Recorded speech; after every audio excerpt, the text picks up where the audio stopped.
Hola, arréglate conmigo en lo que conversamos un poco acerca de Elvira, nuestra protagonista de la película llamada La hermana fea, que fue lanzada en 2025 y producida por Emily Blinksford.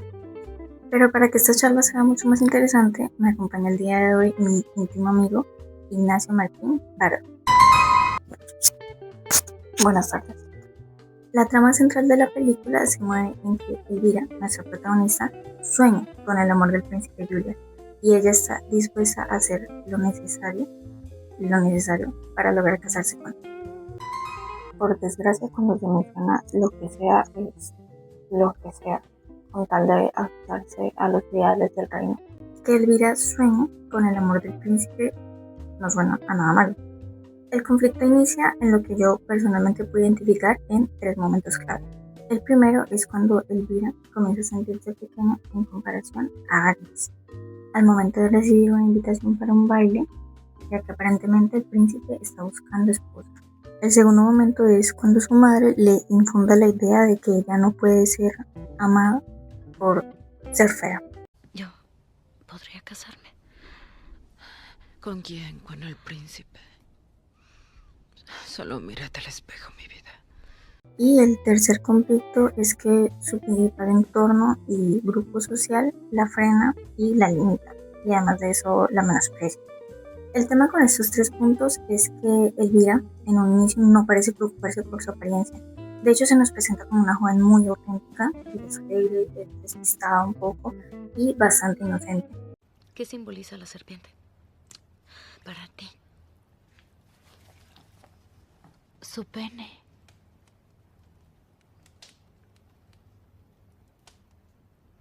Además de ser evidentemente inocente, bastante inocente, a medida que se le van presentando las diferentes situaciones, principalmente las situaciones de conflicto, ella empieza a perder su sentido del yo, aquello que la distingue de entre la sociedad a la que pertenece.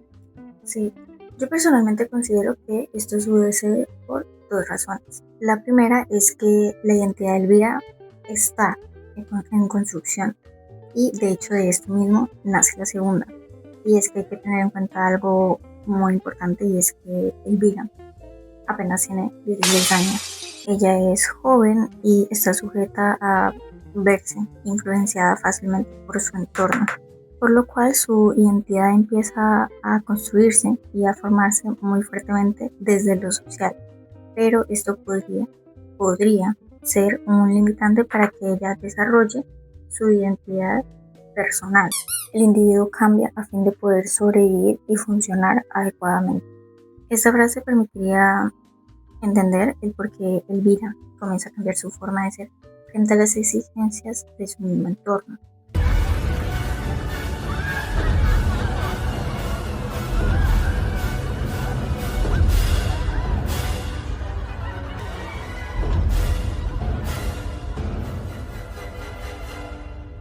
Martín Barón nos explica en su libro de la psicología social, precisando un poco más en los procesos de socialización y la identidad que el individuo se desarrolla históricamente como persona y como miembro de una sociedad. Y para poder entender esto se puntualizan 3 conceptos claros. La socialización es un proceso de desarrollo histórico, es un proceso de desarrollo de la identidad personal y finalmente también es un proceso de desarrollo de identidad social. El análisis de los procesos de socialización consta de examinar variables fundamentales: en qué sociedad, en qué clase social, en qué grupo, en qué época, en qué situaciones y en qué coyuntura tienen lugar estos procesos. En el caso de Elvira, estas variables se ven reflejadas de la siguiente manera: sociedad jerárquica. ¿Nombre? Agnes Angélica Alicia Victoria von Murgohanen Monte de Rosenhof. Petronella von Oth de Bernhaven. Clase social media a baja.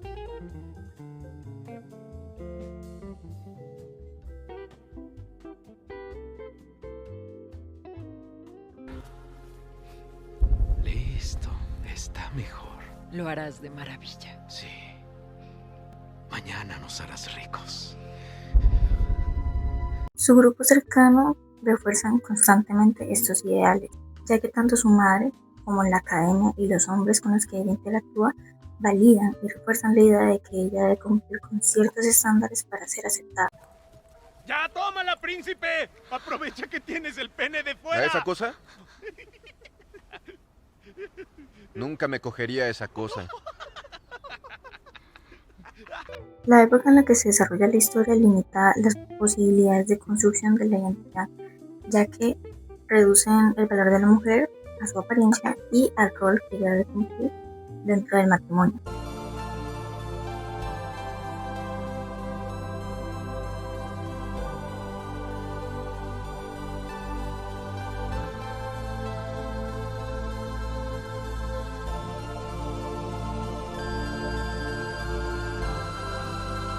Hay situaciones específicas como por ejemplo el baile, que lo que hacen es que funcionan como una intensificación del conflicto principal. Hay muchas Para cosas de atrás. mí que puedo ver en ti. Agnes, adelante. Yo soy fea y gorda.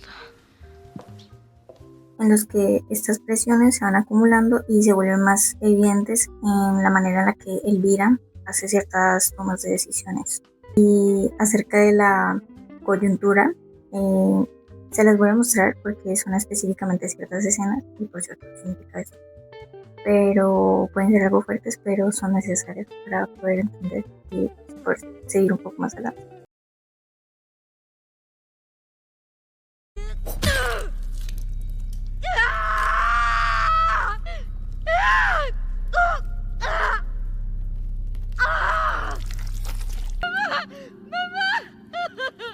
¡Me va a quedar la zapatilla! ¡Tienes que ayudarme! ¡Me va a quedar la zapatilla, mamá! Te cortaste el pie equivocado. El príncipe tiene el izquierdo. No.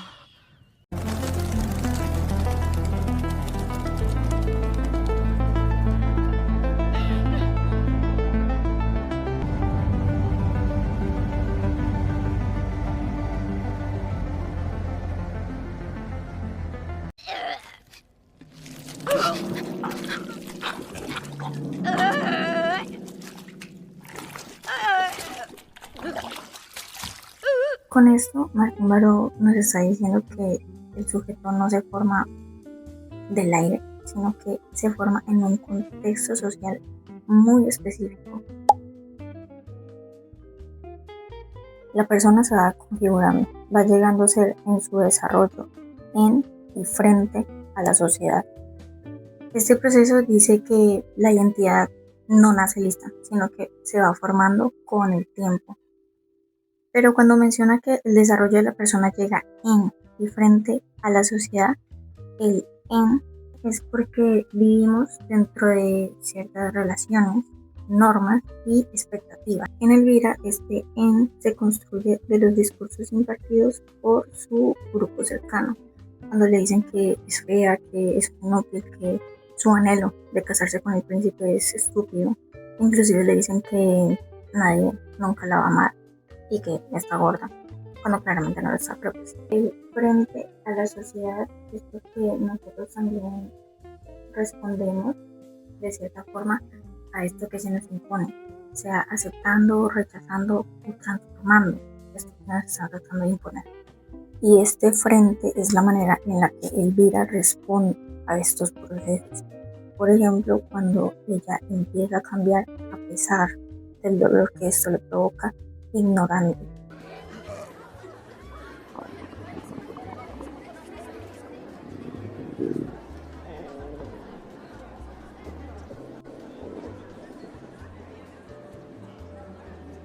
Y cuando poco a poco se ven rasgos de satisfacción, cuando cumple con lo que le hicieron creer que necesitaba, o cuando complace a aquellos que le infundaron esta creencia de lo que ella necesita ser.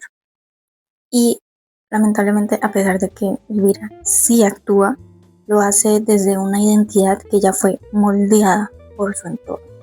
Entonces el sujeto no solo es moldeado, sino que también responde de cierta forma a ese molde.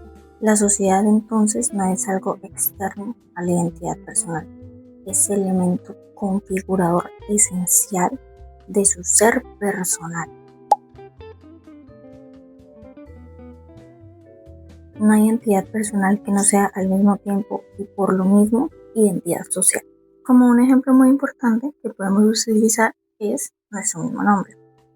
Por ejemplo, C es Elvira, que es el identificador del yo, mi nombre, lo que aparentemente me diferencia. Pero también C es Bon, hermanastra. Entonces, el nombre es el identificador del yo, pero el apellido es el identificador de vinculación y pertenencia social.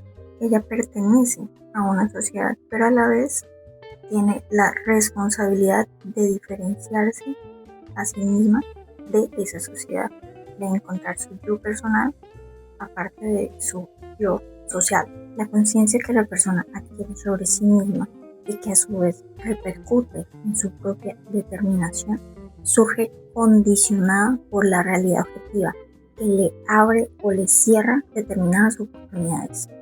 La sociedad le abre y le cierra oportunidades al vida. Le abre la posibilidad de ser alguien, pero solo si es bonita. Y no solo eso, sino que también le da la oportunidad de casarse, pero solo si cumple con ciertos requisitos que parecen ser necesarios para lograrlo. Como si el hecho de amar y ser amado no fuera suficiente. Con esta charla podemos entender que la historia de Elvira no es para nada la de una joven que toma malas decisiones, sino que es la historia de un sujeto que se está construyendo en un contexto social, está tratando de construir su identidad personal y a la vez no dejar que su identidad social la coma, por así decirlo. Entonces sí, ella es un sujeto tratando de construirse en un contexto social muy difícil porque influye muchísimo en su forma de ser. Su proceso de socialización muestra cómo las ideas de su entorno, específicamente aquellas relacionadas a la belleza y el valor personal, transforman su manera de pensar. Esto impacta directamente su identidad personal, ya que Elvira empieza a actuar no desde lo que desea, sino desde lo que ella cree que debe ser. De esta manera, Elvira no es una simple víctima, pero tampoco está totalmente libre de responsabilidad, sino un sujeto que actúa desde una identidad construida en tensión con su entorno. Con su historia podemos evidenciar que lo social no solo nos rodea, sino que puede llegar a definir quiénes somos, qué deseamos y hasta dónde estamos dispuestos a llegar para ser aceptados. Concluyendo con esto, muchísimas gracias por acompañarnos el día de hoy. Convive y sé.